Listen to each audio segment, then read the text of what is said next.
This is Homegrown, showcasing Alberta producers, artisans, and farming communities. Brought to you by Connect First Credit Union. Erica Thu, thank you so much for having Ag for Life out here today. We are in the area of Hussar at Sage Farms. Yeah. Thank you. We've been having a great time this year, having a chance to come out and meet local farmers and learn more about Alberta farm families. And today it's all about you. So I get to ask the questions and sit back and learn. Sounds good. Yes. So tell us about the farm. So was this your parents' farm, your grandparents' farm? Tell us how the farm got started. Well, my grandpa was one who incorporated Sage Farms, but prior to that, my great grandpa had acquired some land and got into farming before that. But Okay. yeah, the farm wasn't really incorporated until the early 70s. And so he ran it for years with my grandma. And then they had 3 kids, 2 boys, or 1 boy and 2 girls. And my dad took over from my grandpa, and they all worked alongside, and my mom and everybody. And then then they had us 3 girls, and now I'm here kind of taking it over, and my sister Jess works with us as well, and my mom and my grandpa are still involved in the farm as well. That's fabulous. So you've got a lot of family history. Yeah, you bet. Absolutely. So now when this farm started, has it always been grain, or has it been mixed, or what was sort of that? It's mostly been grain, but yeah, we've always had some cattle too. Definitely not like, the majority of the farm is grain anyways, but always dabbling in cattle a little bit. A little bit here and there. Yeah. So, and how many acres do you farm? About 14,000. Okay, so not a little bit of land. You got a lot going on. Yeah, no, we keep pretty busy, I'd say, anyways. And what generally you probably rotate, but generally what do you grow every year? Canola, yellow peas, malt barley, and spring wheat. Okay. The peas and the barley kind of are not a newer thing, but we used to just do a canola wheat rotation, but we've started getting a couple more crops incorporated into our rotation. And how do you make those decisions every year? Well, some of them, it factors into price of the commodity and cost, but I mean, the biggest thing is you can't put the same thing on your land too many years in a row. So lots of it's, just, looking after the land and figuring out, this is our rotation. Typically it would go canola, barley, peas, wheat. We've got some sandier soil that we don't do that with, and then we just do canola, wheat still. But yeah, for the most part, it's the majority of the farms in that 4-crop rotation. And it doesn't typically vary from that unless, we decide, we'd like a little bit more of one commodity this year because, maybe pricing or, like I say, the costs or, Right. Yeah. So looking at it, obviously from a business decision, but also as we're, learning that environmental perspective. For sure. Well, you got to be a good steward of the land and take care of it and not be abusing it. So I think a good rotation's, good foundation for that anyways. Absolutely. So now involved on the farm, yourself and your sister, you're both married. Yep. And so we've got extended families that have been brought into to Sage Farms. Yep. And so how does that work? How does the family dynamic work? Well, for the most part, it is interesting. It keeps everybody busy. Everybody's, between the 4 or the 3 farms, it's very busy, but, everybody kind of just does their own thing, and then, they might be busier over there and we're slow, so then I'll go help, or my husband will come here if they get done combining or seeding first, or, Jess's husband, the same sort of thing. If we run short of help, he's happy to help come and give us a hand. And so it just kind of is whatever works. Every day is different. There's no set schedule. And then your young families, you've got a little one, and your sister's got a little one. Yep. So there's going to be the next generation that will continue hopefully with the farm. Through the years, you were a young girl growing up on the farm, and now you're leading and you're running the farm. What has changed over the years? Has there been a lot that's changed, or is it pretty consistent?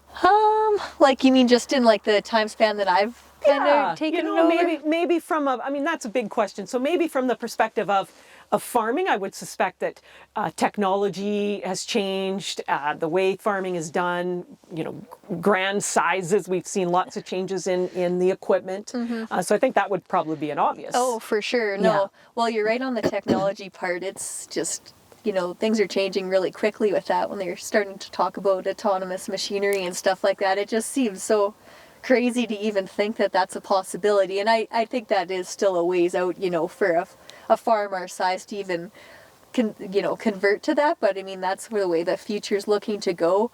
But other technologies, I mean, variable rate a little bit, and you know, lots of things like that. Things that are, I don't know, improving how efficient you are. There's lots of stuff out there, and there's so many online platforms now to help you. You know, they want you to use your data. So if you do want to go to variable rate, you know, so you could look at all the spots in the field and see if you're getting the results that you were expecting and stuff like that.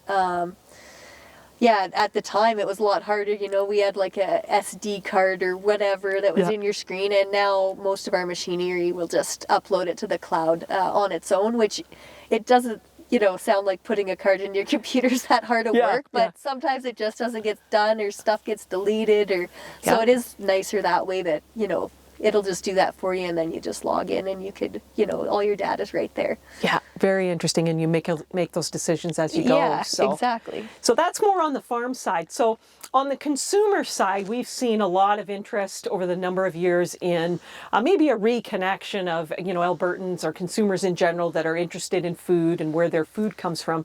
Have you seen that? From a farmer's perspective, have you seen that the consumers are interested in food and food production? Yeah, for sure. I've noticed a big change there, you know, more conversation around it for sure.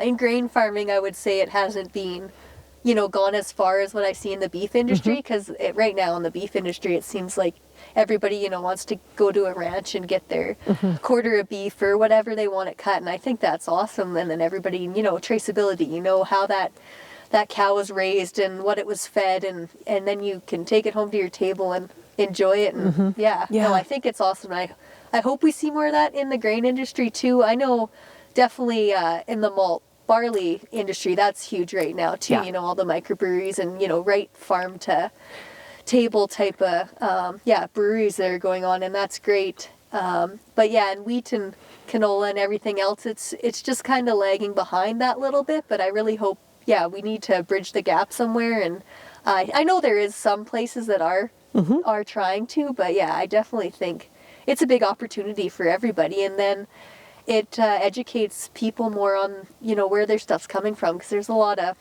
false information, you know, that gets put out about herbicides or pesticides or GMOs or a lot of negative things that we need to get out to the consumer and, you know, rectify that, you know, what we're producing is safe and sustainable, and we're producing it the best we can. Absolutely. Yeah, no, I agree with that for sure. And it's great opportunities where, you know, we get to meet young farmers like yourself that are, you know, very progressive and keeping, you know, really keeping Albertans fed.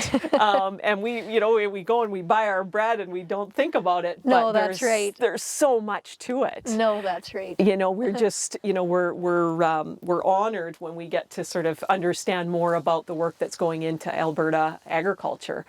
Now, tell us a little bit about the elevator that belongs to your family. Well, yeah, we acquired it in the mid 2000s, and there used to be quite a few elevators in Huszar. At one time it was, you know, a booming town, grain farming town, but when they decided to take the line out of there, then of course the elevators had to go, so most of them were just going to get burnt down. But of course, if you wanted to buy one, you could tender for one, and so my dad decided, this seems like a good opportunity. We just acquired a large amount of land in the area, and not a lot of grain storage in that area, and so we acquired it, and it's been a great tool. It kind of in our toolbox, just you're able to move grain so much, or it's kind of could be a hub in the middle of our farm to get it closer to, you know, its end game, the elevator, or the other elevators, and Yeah, I know when we first got it, though, we did have to do some extensive work to it. It was quite the showing for town anyways, because we had to put new motors in, so we had to Oh, get wow. a helicopter to come and,